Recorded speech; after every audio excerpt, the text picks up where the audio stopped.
Until early this morning, some here in Kiev doubted that he would do it. Not anymore. The West warned Vladimir Putin was about to attack. He said he had no such plans. That fiction now utterly exposed. Explosions right across this vast country.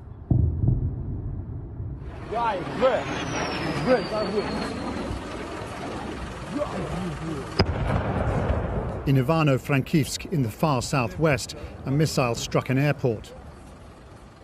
Unverified images from Ukraine's northern and southern borders seem to show columns of Russian armour entering from Belarus and Crimea. Within hours, Russian tanks were reported to be on the streets of Ukraine's second largest city, Kharkiv. Whatever Russia says, this attack will not be surgical. To the east of Kharkiv, emergency workers battle to control fires in residential buildings hit by rockets. The number of civilian casualties is rising. At Mariupol in the south, another airport on fire. This country's civilian infrastructure is being heavily struck. There are no more flights in or out. A glance at the map shows a country under attack from east to west, north to south. Earlier, a snarling Russian leader said this was all in self-defense and warned Ukrainians to lay down their arms. We will strive for the demilitarization and denazification of Ukraine. Russia cannot feel safe, develop and exist with a constant threat emanating from the territory of modern Ukraine.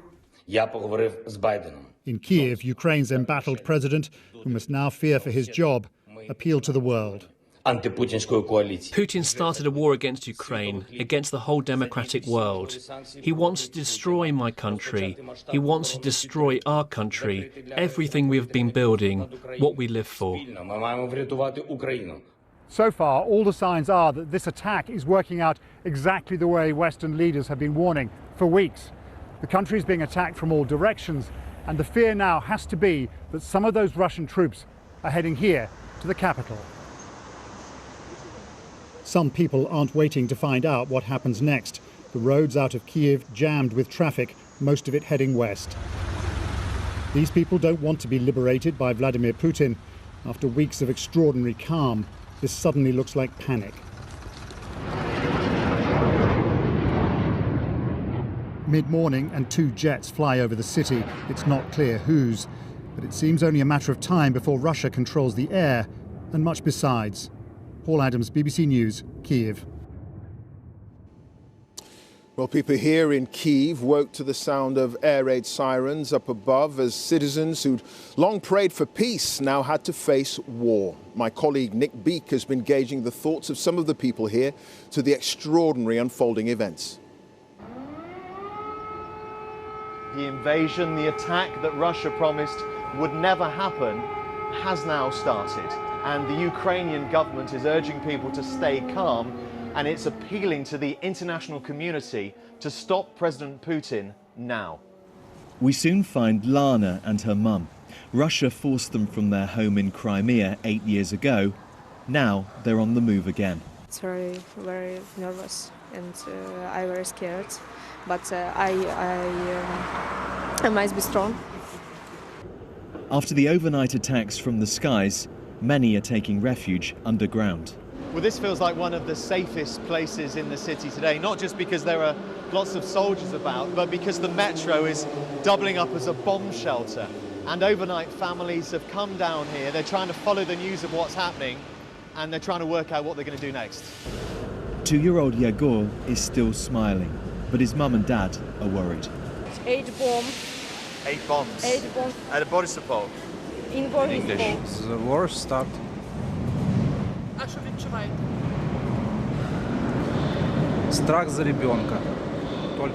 I'm very, very scared for my boy, Alexander says. Then both parents ask, where are NATO to help us? When the bombs started falling, sales manager Mark helped his neighbours leave their homes. He tells me he's now ready to fight on the front line and die for his country.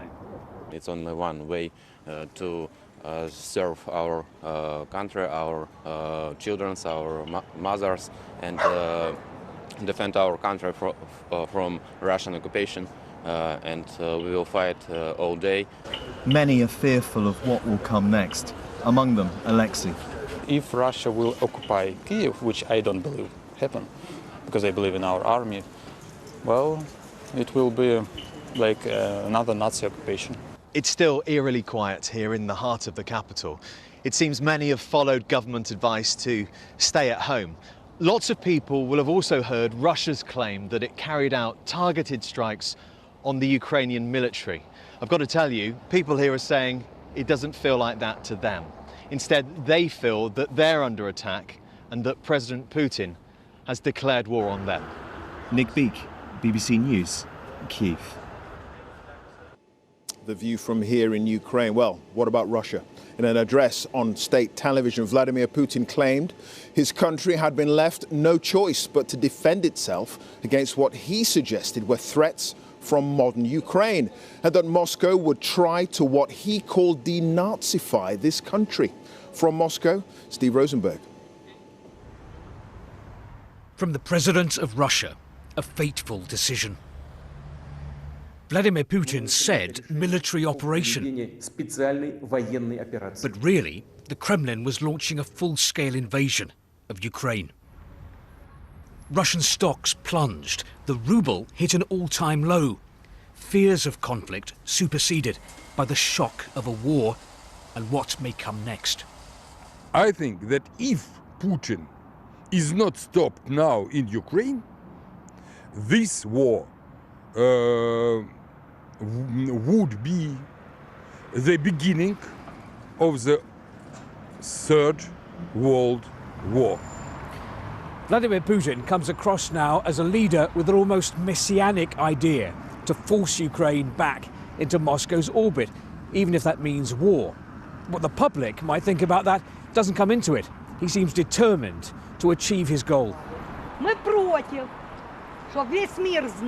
In the centre of Moscow, we're against the war, she says, and we want the whole world to know that.